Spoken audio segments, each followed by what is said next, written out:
Well, hey Wilbur, welcome back to California. You've been gone a little while, back in Texas.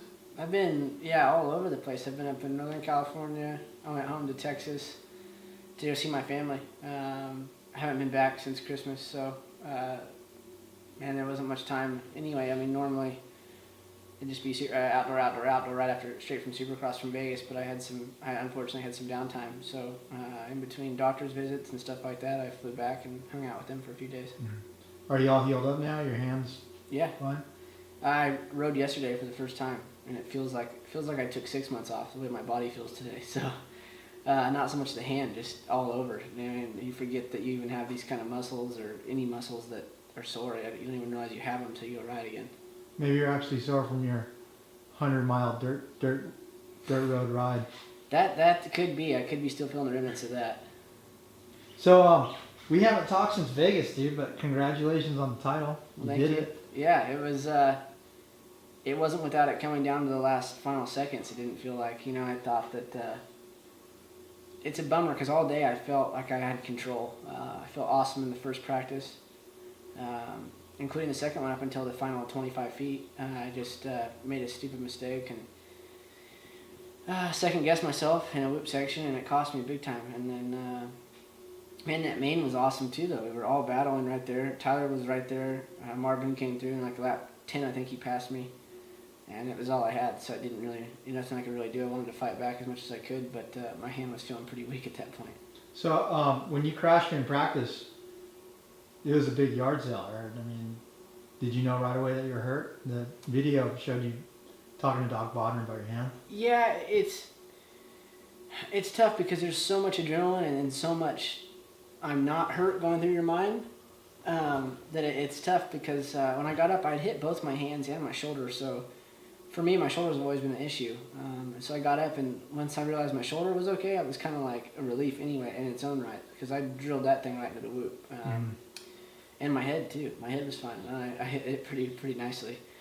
Got back to the truck, and it's hurt. I actually went and got an x-ray right before the main. I had Bonner look at it, but I told him I didn't want to know till after. So he looked at it, helped me out. Dr. G did as much therapy as we could between that practice and going out for the main event, and he taped it up the best way we could, and he just kind of ran it. And then Doc came up on the podium after that race and told me that it was broken.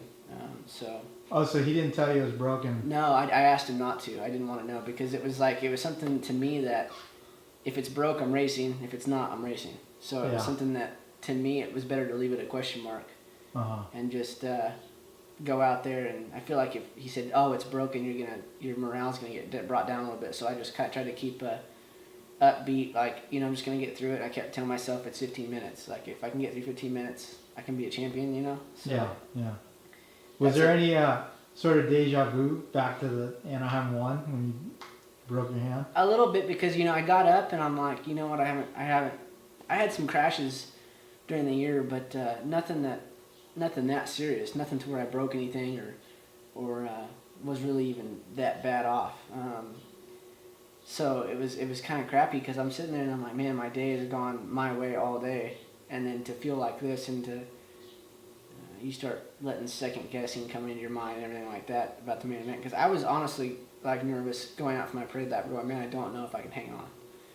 Because it had gotten so swollen and so big by the time the main event rolled around. It was, we were doing everything we could to keep it down, but there's nothing you can do at that point. But in a way, it was kind of good the way the finale ran, where you didn't have to do a heat race. You just went straight into your main. Honestly, it couldn't have worked out better, because I think had I had to do a heat and then wait even longer and then do a main, it probably would have been even more tough and more laps. So, it was definitely good to get the minimal amount on the track and then get it over with earlier than night, because I didn't have much left. I don't think I had a 16th lap in me.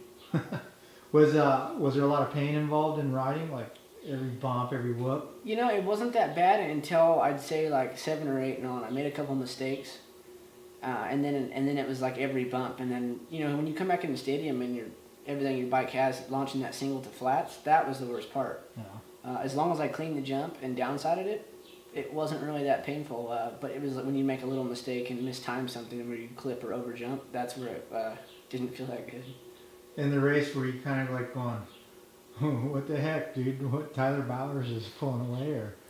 I was honestly at that point. My only concern was where's Marvin, because I'm like I was perfectly fine with Tyler running away with it. You know, as bad as I wanted to win that night and the championship, it was for me. It was my only concern was the championship. So, no, I wanted to go up and challenge Tyler, but dude, I don't know if it would have been much different of a scenario had I been healthy. Maybe towards the end it would have been, but he was. He rode awesome the whole time. How stressful was it during the race? Like when Marvin came up and passed you? I mean, were you counting points in your head and thinking about what had to be done? No, not really, because I don't know. I was in such a weird mindset at that point, and I don't know how to explain that mindset. I felt comfortable with it because I had given it my all up until that point, and it was totally out of my control. I told myself to stick as close to him as I could in case he did pass Tyler. Hopefully I can too. Because I knew what I had to do. It sucks because we were waiting from Minneapolis to then, which is it was like 3 weeks. So every scenario and every point scenario and everything, trust me, it went through my mind and kept me up at night. And you're thinking what I had to do, and up until that point, it's all I could think about. So for me, I knew exactly where I needed to be and how I needed to do it. It was just, like I said, it was out of my control. So all I told myself was, give it all you can till the end, and hopefully if he makes the pass, you can too. Was it, obviously it was a long 3 weeks, but would you say you were super nervous, or did you come into the day just super confident? I wasn't that nervous. It was the 3 weeks leading up to it, man, they were just shitty. I wasn't sleeping that good. I wanted to go race and get it done. I felt like, I don't know, it was such a catch-22 because I felt awesome all day in Vegas. Better than the previous 4 rounds to that. But at the same time, I don't know. I felt this weird calm all day. I never felt too weird. First practice was a little bit weird. I overjumped the triple probably 6 times, deep, pretty deep. And but no, I felt pretty calm and was able to keep my nerves, under control all day because I felt. I truly felt like even if Marvin got out front, I would have no issue getting second as long as I put myself in position at the start. But after that first practice and even the second one, like I said, till the end of it, I felt like I was going to win all day. I had the speed. I felt good. I knew the longer track would suit me better because a lot of my fastest laps came at the end of the races in the previous rounds. So I knew the longer the better for that. What did it feel like when you won the title? I don't know. It took a couple days. Dude, you didn't cry. Well, dude, when you get such a hard time for getting a little emotional at the first couple rounds, then it's all gone. You know what I mean? It was close, and I think I let a few tears out at the banquet when my parents were there and my brother presented my award and all this stuff, and then there's all these people around because it didn't sink in right away. Trust me, I felt awesome, and I felt like it was. I knew it was mine, but but at the same time, it felt like a dream. It totally felt surreal. That whole night did, up until that point, and then I'm like, now what? It just felt weird, but a good weird. So, other than the banquet, a couple tears. Did you come home and look at the trophy in your bedroom and just start crying? No emotional tears by myself yet. No, I've just trying to appreciate every moment with it, and I don't know. I guess it's something that no one can ever take away, regardless. So Dude, you're a champion now. I know. You are a champ in the record books. How does that feel? It's pretty surreal still. To this moment, I don't feel any different. I want to be racing. That's the worst part is missing these outdoor races. Yeah. So when you pulled out of the East West Challenge, was it? There's nothing left in your hand, or was it because Bodner told you it was broken? It was a kind of a group decision because even those last couple of laps were starting to get a little bit dangerous for me, just because of not being able to hang on. But I felt like if I went out and raced the shootout, because I truly wanted to do it, because it's my only chance I'm going to run a number 1 on a lights bike, because next year I can't defend. So it was kind of bittersweet because like I said, I wanted to go run the number one, but at the same time, I feel like too easy for me to go out and make a mistake due to my hand. If I skipped a whoop, my hand could come off the bar so easily, and I just thought that was a risk we didn't need to take. And at the time, I really thought that I could be back at Hangtown. With a week or two off, I could be racing, but it wasn't the case. How about we let you run your number one plate at the Slam this year? Are you still peer pressuring me right now? You committed. It was in press in that magazine. I did. I think but I never said that. You just wrote what you wanted me to say. no, I have it on tape. No, yeah, let's do it. Well, I can't run number one. Bogle's gonna run number one. He wants to run like, what is that, 980, whatever his 3-digit number is. You can't remember his number right now? Dude, he's 34, but like 981? 891. 891, yeah. He wants to run that. He's gonna be so bummed on you right now. He wants to run that. Okay. Can he run like a small 8-9 but a 1 down the middle? Maybe. You know what I mean? Do that. You could do that. Okay.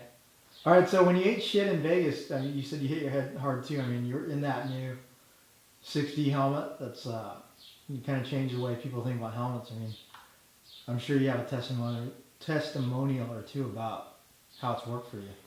Absolutely, because it's not the only crash, and a lot of our crashes as pros get hidden because during the week, and not because we're hurt or anything like that, but you don't announce it. If I crash testing or something, I'm not going to tell anybody or Twitter that I crashed today. And I've had a couple in it, and it's I really feel 2 of the crashes I've had, I would have been sleeping in most helmets. And it's not a slander towards anybody or anything like that. I just feel that this helmet is the best one on the market. There's no doubt about that. And I think that there's been enough proof on TV to solidify the price tag, because I know a lot of the issue is price tag, and people were leery about it just because it's a new brand. But like I said, I don't think that the live testing lies. Yeah. Did you enjoy slipping that one on your head after I Instagrammed a picture of me with it? Not really. No, I still don't want to wear it to this day. I think I gave it back because I just told him I just can't do it. So, okay, after your championship, I know a title comes with some good contingency and bonuses. Did you ever get those bedazzled True Religions that you wanted for them? Dude, it's never going to leave me alone. No. You know the ones with the diamonds on the pocket? The bedazzled Trues are in my past. That's for sure. I think that's something that I can let go of finally. If this was 2007 or possibly 2008, I would probably have them on at the moment. Well, you can let them go now because you have those Wranglers from our photo shoot. That's right. Have you worn those again since?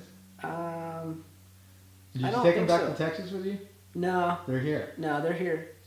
My boots and everything are ready to get broke out. Just you need the right night. The right occasion? Nice. That or possibly a boulder ride. I don't know. So when are we going to see you at Outdoors when you're returning? I'm hoping for Budds Creek. I think that's realistic right now. I don't see why I can't return there. And is your hand just healed on something, or do you have to have surgery? I had surgery. I went up to Dr. Ting in Northern California, and I went up there, and he thought that we could let it heal on its own, but the bone had dropped underneath the knuckle, and he felt like as much as we grip on a dirt bike, he felt like the pressure that I put on that, you'd feel that bone, and it would hurt me in the long run. Plus, the healing time was less with a plate, so I opted for surgery. And like I said, back on my bike, when under 4 weeks from surgery is, I think, pretty awesome. So tried to get everything done while I was off. Got my wisdom teeth out, got all these stuff that I can't do during the season done, and back on my bike yesterday, like I said, for the first time, and it feels good. Did your head get all giant when you got your teeth out? Not as bad as I thought. This side was like normal right away. It went pretty normal, and this left side stayed like kind of fat and chubby. Mm-hmm. But my head was so big from Vegas that it didn't really matter. You couldn't really tell. When you come back, well, while you were hurt, did you watch the races, or is it kind of like bitter and you don't want to see what's going on? I've watched them all up until this last weekend because I wasn't around on TV at home, and I was kind of focused on hanging out with friends and family I don't get to see. But no, I'm not like that. I don't have a problem watching the races, and I think that, as bad as I want to be there, it's not that I'm watching it going like, yeah, I'm awesome on the couch, and having a beer. But it's something that I enjoy watching because the only thing you can do is learn and hopefully not see weaknesses, but see where I fit in and possibly see where I need to be and need to be ready and see, you know, maybe this guy's doing this at the end of the moto. Maybe he's sprinting fast at the beginning or whatever. It's you can't beat watching it live and at least learning. It's something that you know, you can't simulate being at the races, but that's as close as you can be. What's your impression of how things have gone thus far? I think there's great speed in our class. I don't think there's ever a shortage of that. Neither one. Outdoors, it's just man, it's a man's race.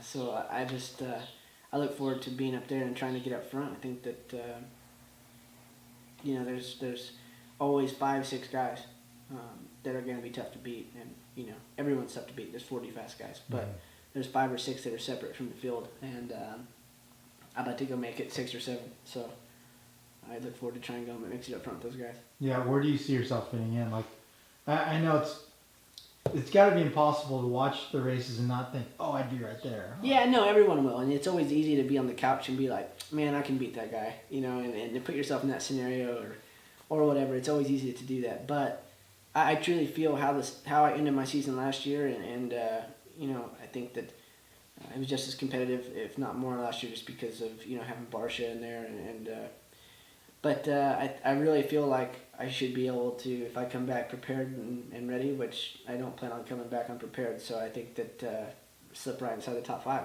That's where I want to be. Mm-hmm. So you say you can't defend your title next year. We'll see you in the 450 class, outdoors and indoors, you say? I would say outdoors and indoors. I don't know at the moment. For sure, Supercross. Mm-hmm. For me, it's kind of it's either way for me. I wouldn't be opposed to riding 250 because I feel like I still have something to prove outdoors on a 250. Mm-hmm. I think that the rule change for the light Supercross and not being able to defend your title, to me, is a complete crock, because I think that you work that long to get number 1 and you want to run it, not only for your team and for your sponsors, but for yourself. Yeah. It's a shame because a lot of guys are going to get bumped out quickly, and there's not going to be any 450 rides, and the lights class is going to be pretty empty in a way. Yeah.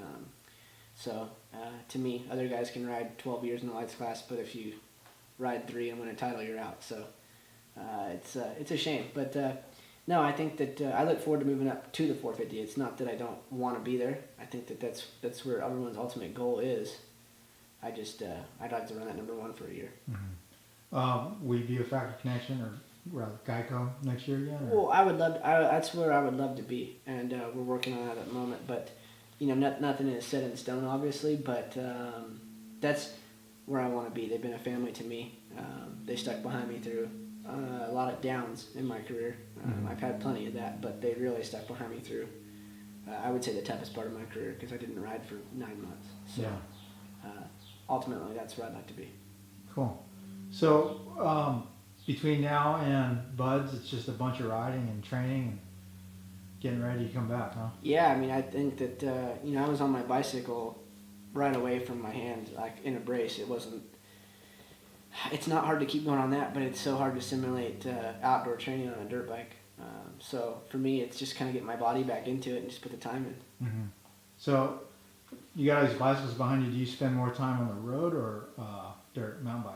I would say road, and it's a shame. I just got that mountain bike. I mean, they just built it up. Everyone that specializes in Shimano and Fox Shocks just built me the most trick mountain bike. But with my hand, I haven't been able to enjoy it just because I didn't want to put added pressure on it. But this week, I should be able to break it back out. And, but for the majority, I spend on road because most of my days, I think, are kind of recovery days, and I need to go pretty light, and that's easier to go light on. Mm-hmm. So what is a typical ride for you like? Like a quote-unquote recovery ride? Quote-unquote recovery ride would be an hour at a lower heart rate. And then other rides, we do so many different things with, you know, everything's heart rate based. So for me, it can be anywhere from an hour to 2 hours. And then, like I said, sometimes at home, you know, that's last week, it was a weird deal. I went 6 hours, but that's not normal in the schedule. But I would say probably no more than 3, but anywhere from an hour to 3. So your trainer Ryan, Who's strong on a bike? Stronger? Yeah, you got. I would love to claim me any day of the week, but it's both of my legs combined can't put out what one of his do. So no, he's got that trophy all day long. How about on your team? On the Like team? the racers, like you, Zach, Bo. I don't know. Eli's strong. He comes from a very strong Sorry. family, so it's hard to compete with that. I'd like to think that I could go up with all of them. I think that I pride myself in my work ethic and how much time I do spend on a bicycle. So I think that I would like to be able to say I could put myself up against anybody in the sport. Mm-hmm. And is it true that there's 3 socks in your cycling kit? Yes, that's absolutely true. When you wear Lycra and it kind of leaves less to the imagination, you gotta at least fulfill. In case I might see a girl, I've gotta be prepared at any cost. Yes. Nice. Hey, thanks for the time, Will. Thank you guys.